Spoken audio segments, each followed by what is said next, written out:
Robert Poston, thanks for coming. I have with me Alexa and Dr. Barton, who are co-investigators with me.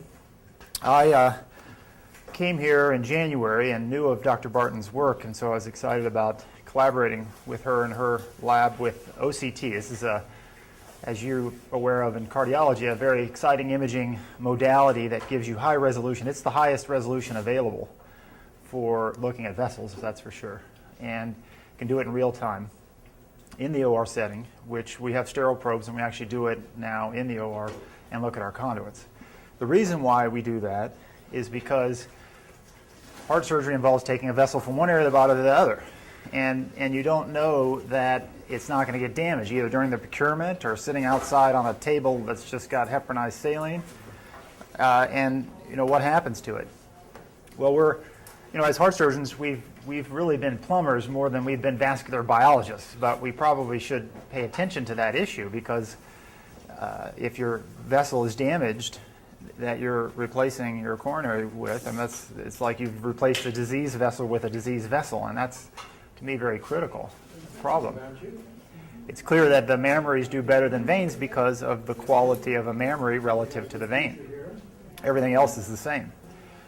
So that's why I have started to collaborate with the folks in the imaging department, is to try to develop high-resolution ways to image it, and then even go beyond that and say, well, does it matter? And that's where molecular imaging comes into play. We see these areas of injury on an imaging exam, but we don't know necessarily whether or not that has any effect on the clinical outcome, or even as a surrogate, the pathophysiology of that graft at the very least. So that's what the project we're going to talk to you about has been. Alexa is a student from Dr. Barton's lab who's been working with me for the past 6 months, and she's going to talk about our preliminary results here, and we'd like to get your feedback as to what you think about things that we could do further.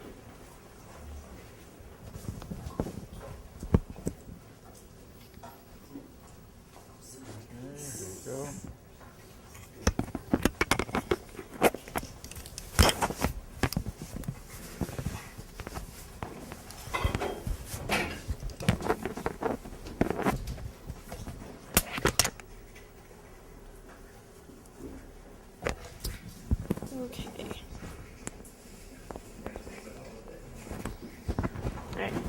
Sorry, I've never used a microphone before, so this is big.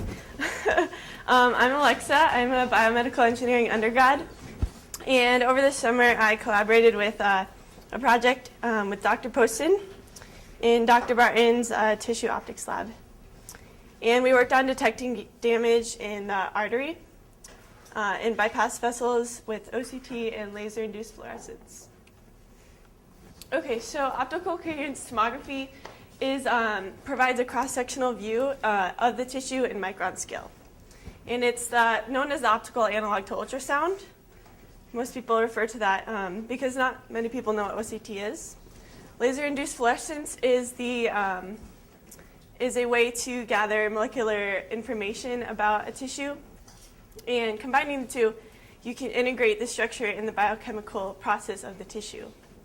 So in this study, we're using the Light Lab commercial system in the OR, and then we're bringing the tissue over to the OCT LAF's lab-based system. And that way we can get the molecular information as well as the structural information. And the main goal of this study is to observe the efficiency of OCT, because usually when you look at an OCT picture, you're not really sure of what kind of information you're getting. So this is helpful to see what kind of molecular information you can obtain from OCT. So we decided to use tissue factor as our target for our contrast agent for LIF. And tissue factor is a protein in subendothelium tissue, and it's bound to the membrane. And when the endothelium is missing or the artery is damaged, tissue factor will be exposed on the outside. So we decided to use a tissue factor antibody conjugated with FITC from American Diagnostica. And we're expecting to see that in damaged tissue, the antibody will bind, and when you do the LAF, those exposed parts of the tissue will fluoresce. And so we're exciting the FITC with a HECAD laser, and it'll fluoresce in the green wavelength, so 520 nanometers. And this is where the FITC will be excited, around the 488 nanometers. And this is where our laser is is exciting from the HECAD laser. So this is our OCT LAF system, and surprisingly, it's kind of the simplified version. So this is so for the OCT, the superluminescent diode goes into the coupler, and it splits into the reference and the sample arm.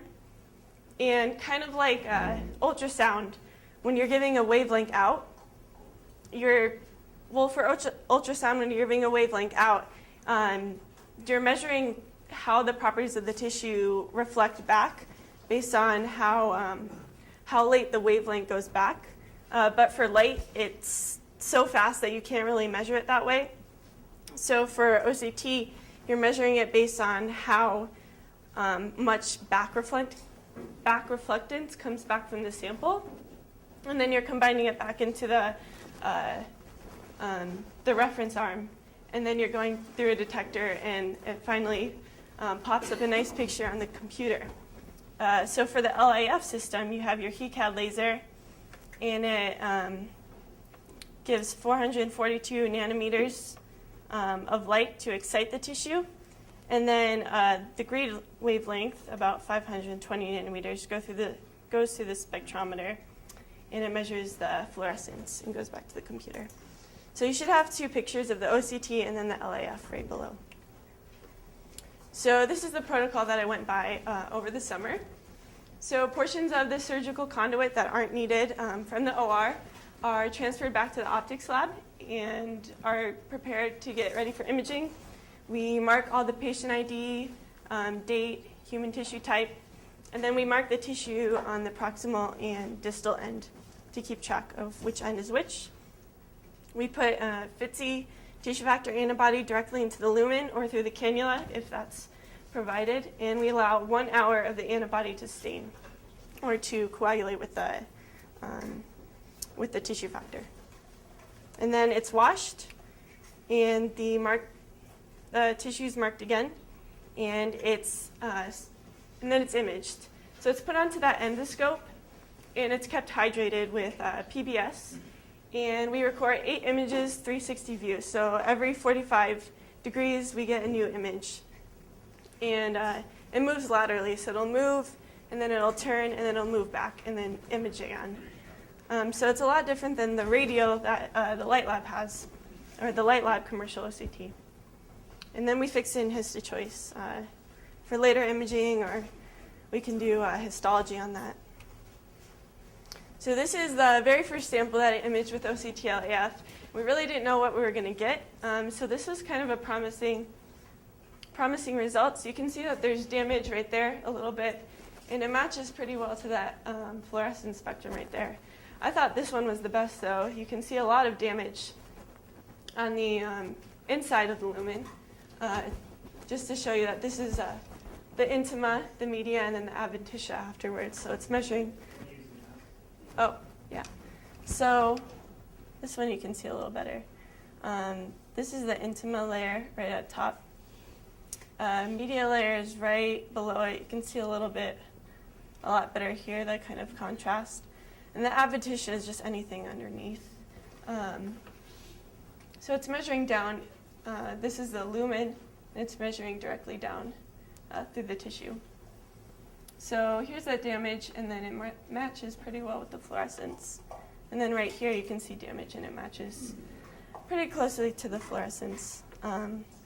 So this vessel was damaged throughout on the right end of the lima, and then it was imaged about an hour later. This was taken August 29th, and you can see that there is a piece that's damaged right here, and right here.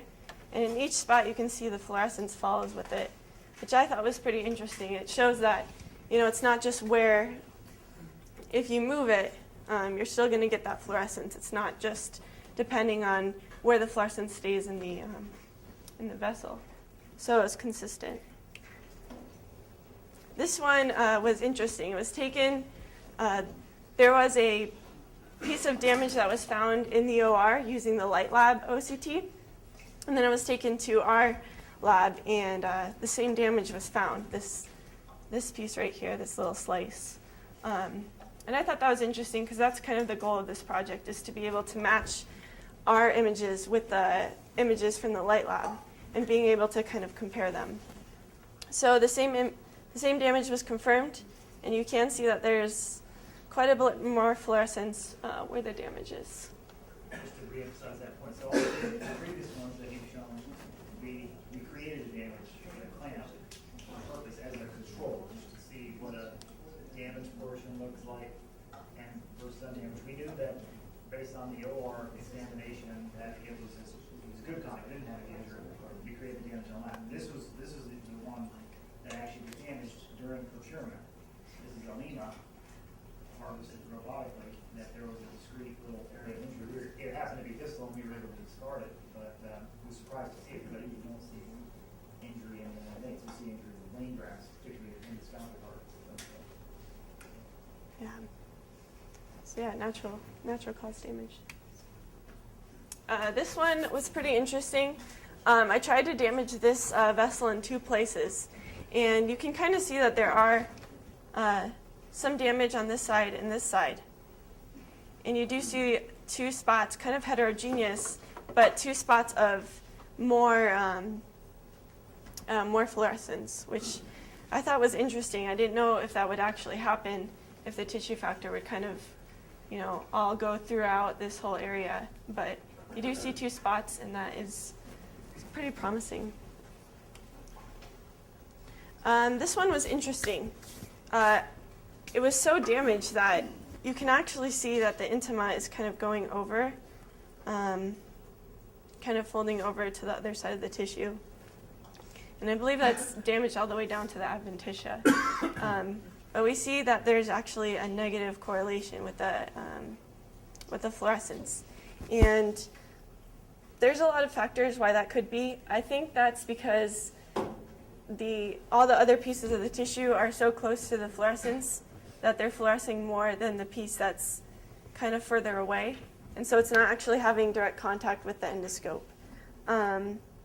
There could be other factors, maybe that the adventitia doesn't have as much tissue factor that binds. But it was so severely damaged that it actually showed negative correlation. So kind of as a conclusion, I did 10 full OCT trials, and I saw that about 4 of them kind of had some unexpected results. Either that they were so severely damaged that you really couldn't see anything, or they were too old samples that they didn't have that much tissue factor.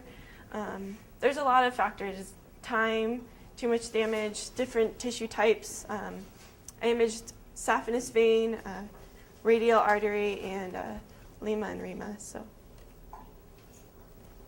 as a conclusion, I imaged 10 total trial samples: internal mammary artery, radial artery, and saphenous vein. And the circumstances were good correlations were seen. Were in the Lima or the Rima artery, and when they were less than 24 hours old, or when they were less than maybe like 1 or 2 hours old, was when I saw a really good correlation. And when there was no damage done during imaging. So our OCT endoscope is 2 millimeters in diameter, so that's pretty large for some small like Lima or Rima arteries. So when you're trying to get onto the endoscope, you can cause some damage, and you don't really know if that's done by you or by the endoscope. So, and it appears that the OCTF has some significant correlation to the damage. Future moves that I was thinking about are comparing them more to the light lab OCT and being able to directly compare damage. Even though ours is a longitudinal, it images longitudinally, and the other one is radial, the light lab, it still is good to be able to compare each angle to the angle in the light lab. And then more ways to image the tissue for comparison, maybe using IVIS or SEM, or using more contrast agents to detect different types of damage,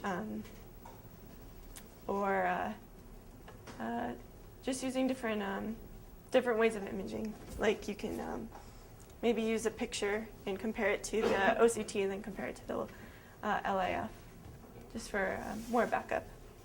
But that's it.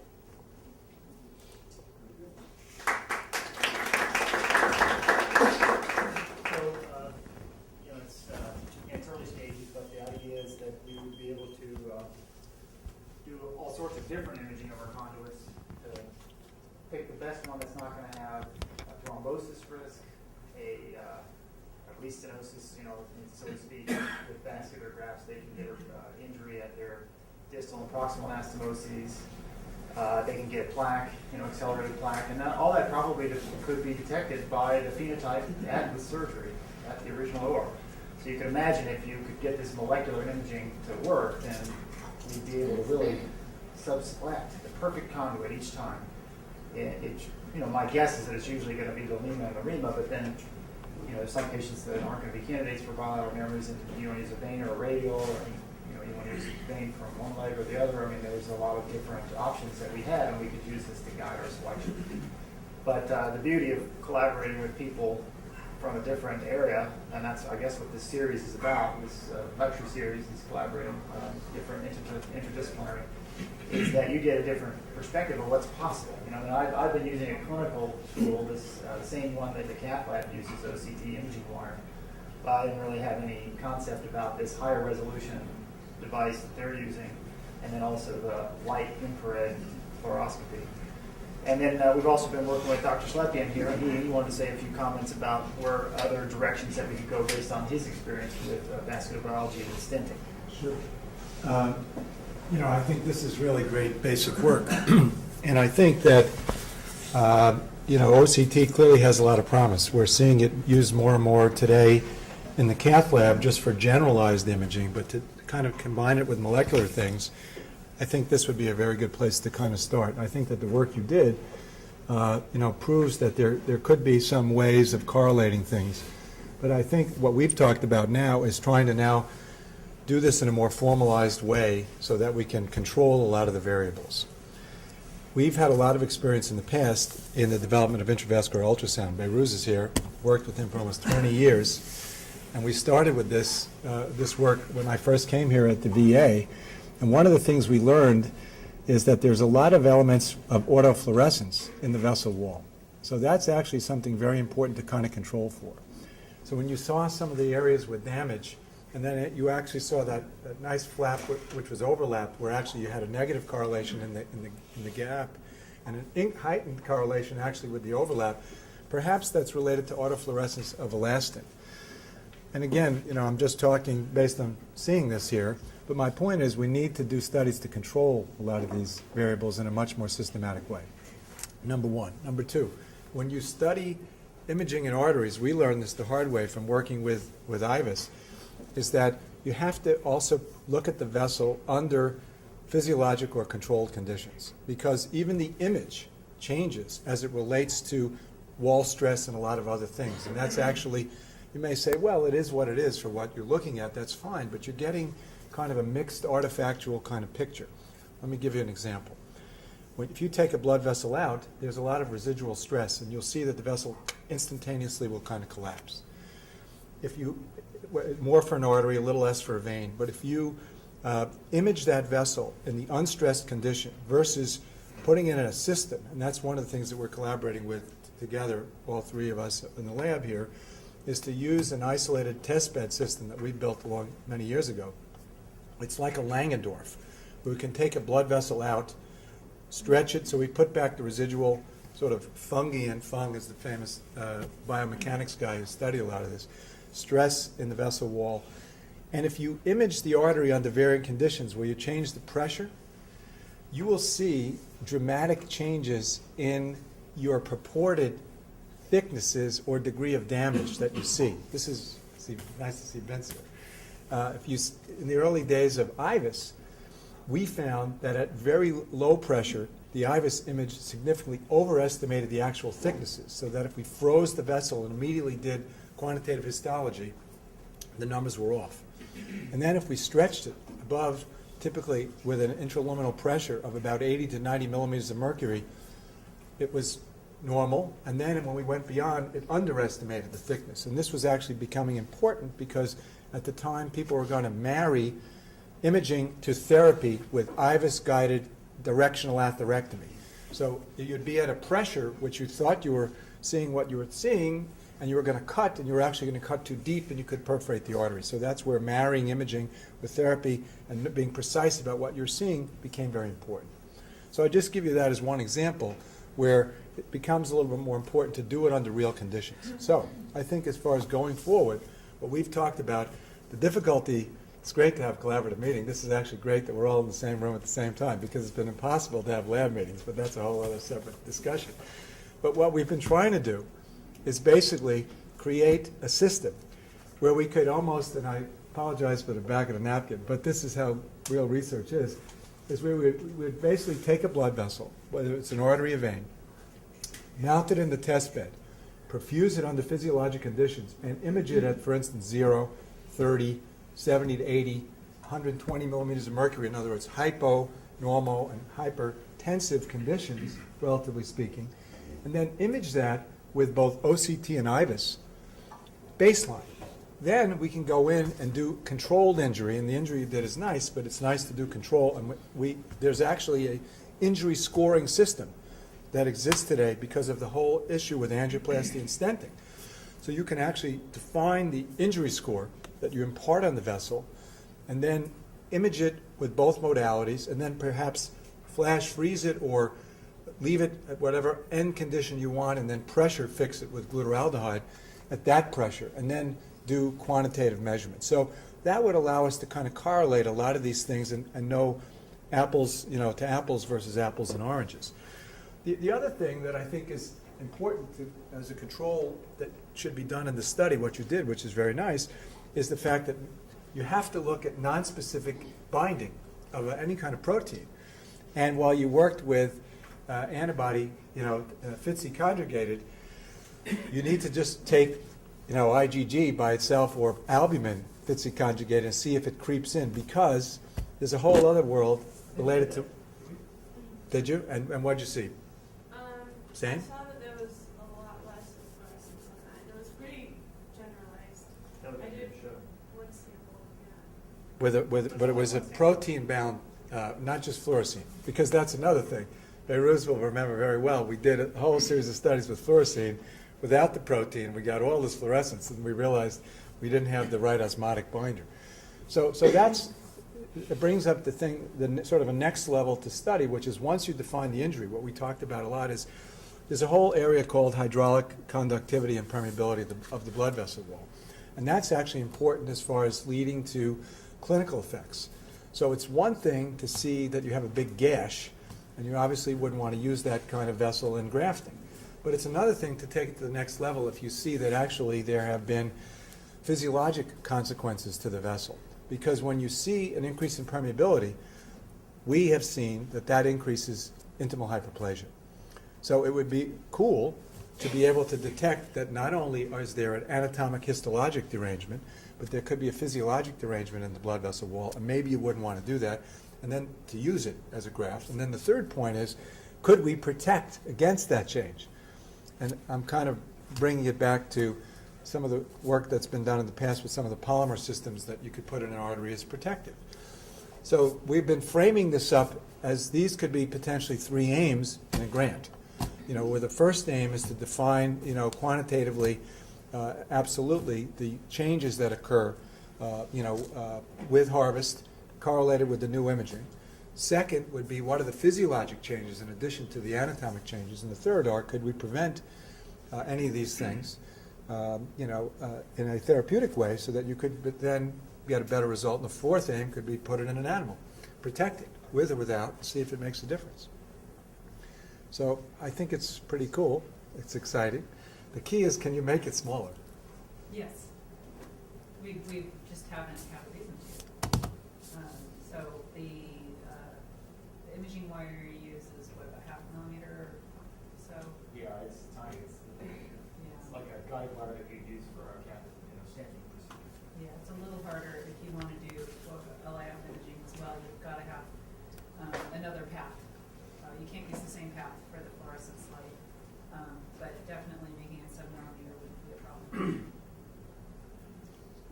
Marvin, your point about making the measurements under different pressures is the same bugaboo that the pathologists ran into 30, 40, 50 years ago, because they would do a fixed specimen and say this patient had a critical coronary stenosis, until people started doing the angiograms and discovered it was only 50%, because, first of all, when you take the heart out and there's rigor mortis and then there's fixation artifact, you shrink the tissues. So then people try to inject, as you know, latex at physiologic pressures to try and get a more accurate reflection of what was actually going on, you know, in real life. But of course, that's, you know, again, it's not pulsatile pressure, it's a fixed pressure. Stuff you're putting in is not the same consistency and osmotic load as blood. So now, you often when you get a pathology report, just as moderate or severe atherosclerosis, they've completely avoid trying to give you a quantitative estimate because they know it's not accurate. It just doesn't reflect what goes on in the real situation. Well, so your point's very important about trying to make some of these measurements under pressure situations that would at least approximate what's going on when the artery is in the body. So the true vascular pathologists now, to your point, have finally adopted, it's actually a guy from up your old way, Morris Kornowski. And there's a fixative called Kornowski's fixative, where to really look at vessels, you have to fix them so it's mixed formaldehyde and glutaraldehyde, so you get a quick hard fixation as well as a deeper fixation. And you fix that under physiologic pressure, so 120 millimeters of mercury, so it's an average. And then you look at that. So at least there's some standard, but you don't look at deflated arteries, because to your point, everything looks better. Well, and let me just give some justification as to why we did it that way. So there's a gap between the clinical purpose of the project and the research purpose. Sure. If we want to try to do this in a prestigious research publication, then we do need to do that. But if you're trying to develop a protocol for selecting conduits in the OR, and when they're good and when they're bad, you know, looking at a radial versus a vein, you really don't want to have to distend it. I mean, so we take it out of the leg, we look at it on the back table, you know, that's enough right there to put a wire inside of a patient's vein and spend an extra 5 or 10 minutes. In the OR, that seems like an hour when the nurses in the room are waiting for you to finish with this so that they can go on to the rest of the case. And so that's why we didn't do that. But I think that you know, it's a great point that you've made, and we'll definitely do that with these discarded specimens back in the lab. Well, you know, the two could lead to the, you know, again, I'm not trying to, you know, this pure research point of view. My goal is actually to make it very easy clinically. But I think in order to know what you're looking at, you have to start under very controlled conditions. Then we could then go the other way, which is to say, all right, now we know what the real deal is. Now let's look at it under these deflated real clinical conditions. But the second point is also, we actually could develop a simple method where you take the vessel and you don't want to really go, because the more you go into an artery, it's a myth thinking that, I mean, we pass wires every day in the cath lab. Oh, we're not harming the artery. People have shown that. I mean, Elzer, Edelman, you know, Boston. You pass, you know, you just look at an endothelial cell along with a little wire, and it's toast. So we really don't even want to go in. So theoretically, you could very easily take your segment, clamp it in a discard zone, and put a very small, simple way of intubating at the top, pressurize it, and then image it from the outside, if you could. And then, you know, the ends are gone, like a Tootsie Roll, and then you use the middle, and it fits good. So you've done a non-destructive, non-contact imaging method, but it's based on valid principles that have been established under scientific. So you think your device would have enough penetration? You can see, we see all the way through the adventitia from the luminal side, so I presume you could do the other way. You probably want to make sure it was well cleaned up. Yeah. I mean, that's an advantage of conduit evaluation as opposed to any other vessel where you kind of, it's not easily done to look at the outside. Whereas with the conduit, you have it. It's a captive audience for about an hour. The time we take a vein or an artery out of the arm or leg, you have it for about an hour until you need it. So, because there's other things going on, surgeons taking down the memories, going on bypass. I mean, there is a period of time there. So, taking it and analyzing generalizing on apparatus like that Is without is the eventual goal to do a larger number and then look at outcomes to see how many of these closed down and how many of them lasted, and whether you can make a predictive index that will tell you, yes, this vessel has a very good likelihood of taking, and this vessel doesn't look so good? That's right. So, I was thinking there's really three big things that happen in veins. They thrombose, they develop a restenosis type injury of anastomoses, and then they develop plaque. All the conduits have the tendency to do that. And so we could have a series of molecular markers that could predict those things. That would be one thing. Probably a more practical thing that would happen is that we're going to see stuff with OCT, which is the real-time clinically available tool, and does that matter or not? So we want to be able to justify amongst all the surgeons. There's 200,000 CABGs done per year, and nobody's assessing their conduits. So if we could convince people that this has some meaning. I'm finding these little intimal rents, but I'm sure everybody else is having them too, and their graphs seem to be okay. Does this really matter? So sometimes we have graphs that are perfect. They're engaged in a large multi-institutional trial. In fact, that's... What probably would be, so just thinking about it out loud, there's no question, I mean, it's a hypothesis, but there's no question that more damage is worse than no damage. But there are so many variables that it's probably, with great flow and good pressure, a couple of tears don't matter. But with poor flow and poor runoff in a bad vascular bed, the tears make a difference. So it would almost be, we have to think about how we could do an animal model where the bed is somewhat compromised. Then you magnify the impact of the tear. Sure. Because that's how you show the impact. And part of, the other implication of this is if you can measure damage, then you can assess different ways of harvesting the vessel, different ways of working with the vessel. Yeah. I remember when, back years ago when I was a fellow going into the operating room and watching them harvest the saphenous vein, and it was basically just, rip it out. And you sort of thought to yourself, that's probably not a good idea. Well, and now I have we're plumbers, we're not vascular biologists. Right. We just want a hydraulically acceptable tube.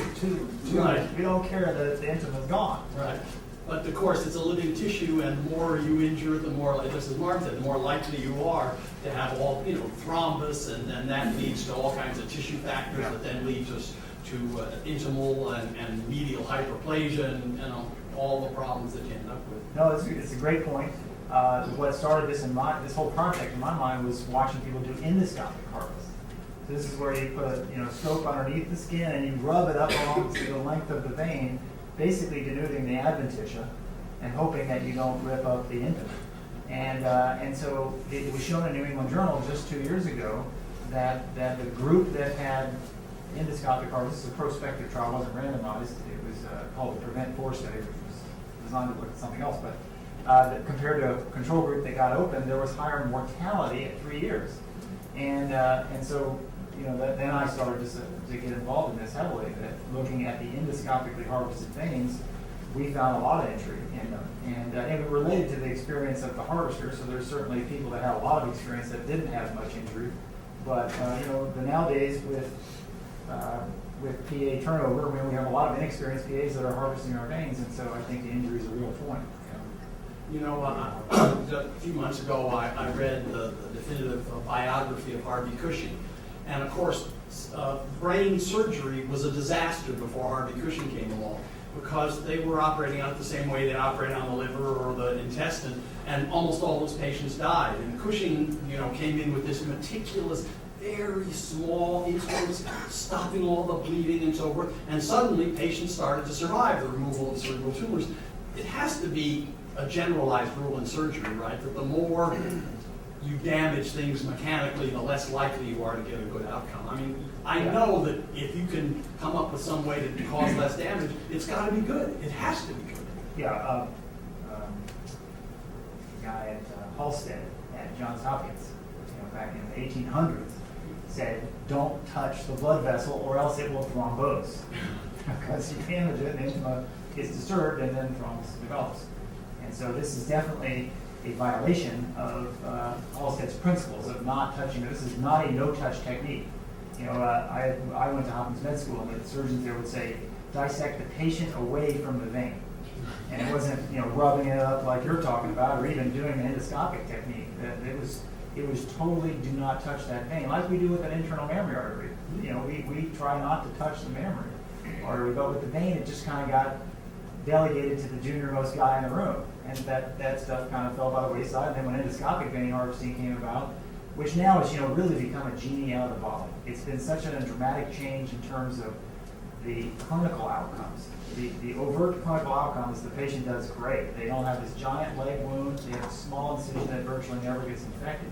But now, we've got patients that are 3 to 5 years out. We're starting to see the problems. And I think that's going to be more and more attention directed to the concerns about that. 15 years ago, we wrote a grant to look at transplant-rejected vessels with IVUS, thinking that may be the way to go. And the reviewers came back to us and said, no way, you're not putting that down those grafts because you're going to cause more damage than you're going to identify. And now here we are trying to identify these, so somehow we're going to have a good correlate. I think one thing I see it, and what it would be fascinating would be if you create a beautiful roadmap, can you then follow that over time? In other words, there's these little things and you want to do that have clinical significance. Yeah. These patients are all coming back and getting CTs and getting angiograms. Right. Are they mapping up? Can we create a good enough of a roadmap that angiographically in the patient, you can map them up to what you're seeing? That would be fantastic. Absolutely. that would be the cool thing to do, because a lot of times these conduits, the veins, fail at focal points. Right. They come back in with angina, you look at it, it's still patent, but you see focal areas. And you always say, what is... Yeah, that doesn't suggest it's just, we always say veins fail because you take a venous pressure and you put it into an arterial pressure. Well, that should be diffused. It's not. These things come back with focal little areas, usually in the body of the graft, not always at the anastomoses. And so that suggests some kind of trauma that occurred during surgery. And so then if we could do that and see these little small rents that we think are irrelevant and show that by a CT angiogram in a year or 2 years that there was a correlation there. So absolutely, I agree with this. That would be a really fundamental finding there, and that would change our opinion. Because, a lot of surgeons just believe that the vein is a collagen tube. It doesn't, that the intima is kind of not that important. I think it's just because they've seen that they've gotten away with it. And they can reject as well. I mean, rejection of vein grafts as well. It's another entity that, is playing the whole part of this. The way to go to what you want to do is to then go to the next level, which is besides the conventional imaging and the newer imaging, which is invasive, is to then see if you could connect this potentially to nuclear image. There's been a lot of work in the nuclear world. Now, granted, I understand the resolution is not the same, so that's one of the problems. But there's been a lot of molecular imaging going on in nuclear medicine. There was a very nice paper in Nature Medicine a couple of years ago where they actually tagged alpha D beta 3, which is one of the integrins on the surface of cells. That's very important in migration proliferation. So this is key in neointimal thickening, hyperplasia, restenosis, all that kind of stuff. And they basically developed it as an angiogenic or a neoproliferative imaging marker. It was actually going to be developed for cardiovascular applications, but it got funded for cancer. So that it moved into that domain, but that's exactly the thing. The point is that there would be heterogeneous regions, whether they have to do with injury, which certainly could be from the original event, but also remember there's tremendous heterogeneity to these cells. And sometimes these cells pop up, and if you go back to the whole theories of atherosclerosis, it evolved over years, and there's a famous monoclonal hypothesis of Bendy many years ago, which still carries some weight, in that there are certain regions of cells that just proliferate. And it's a neoplastic process, but it's benign. It's not a tumor, it's not malignant. But somehow the growth control that occurs goes haywire. Now, does it have to do with stress? And a lot of these cells have mechanotransducers, and that's what the integrins are on the surface of cells. So you get funny flow. All of a sudden the cell kind of over time wakes up. It's a little bit more proliferative. Not sudden, it takes time. So if you wanted to track the mosaic in the vessel wall, you could maybe then take it to the next level with imaging of some of these kind of cooler things. But the key there is, and then I throw it back to you on the engineering side, how can we enhance the resolution of some of these scintigraphic external We need Harry Barrett in the room for that conversation, yeah, And maybe you could tag it to yeah. MR stuff or something like that, where you could get very fine. Sure. Yeah, I mean, if something like that, I assume that you could put all kinds of reporters on there.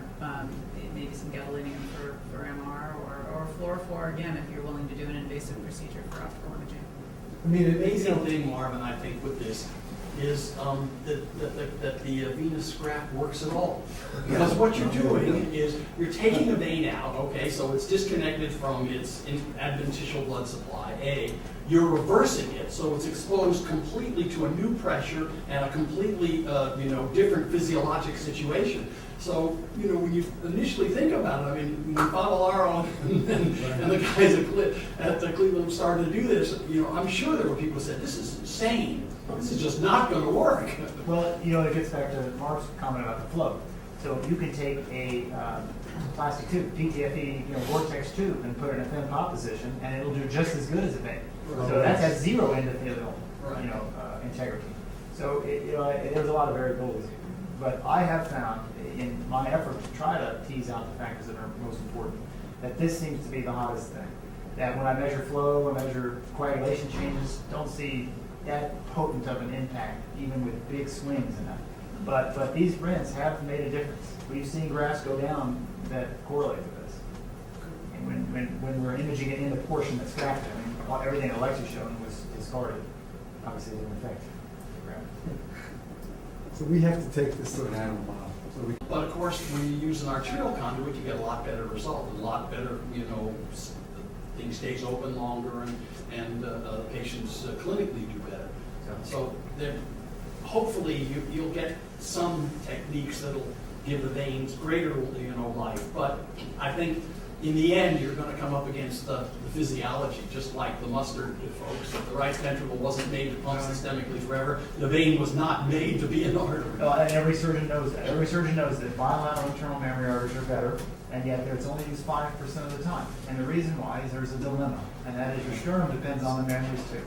So the beauty of what another talk I won't get into now is robotics, where you can harvest both internal mammary arteries without a sternotomy and get over that dilemma. I can use two mammaries in anybody that I want. It's COPD, diabetics, whoever. So, but we still are usually, with triple vessel disease, have to have the third conduit. So that's why it still remains relevant, is finding the best third conduit we can. And the radial arteries turned out not to be so good, right? I mean, that was the Spasm. great hope, but Spasm is a problem. And I think that if you could get over the spasm, then maybe you would have another internal mammary artery on your hands. But gastroepiploic and all that other stuff in the plan. it's spasms things too. Well, this is great discussion. I appreciate everybody's interest.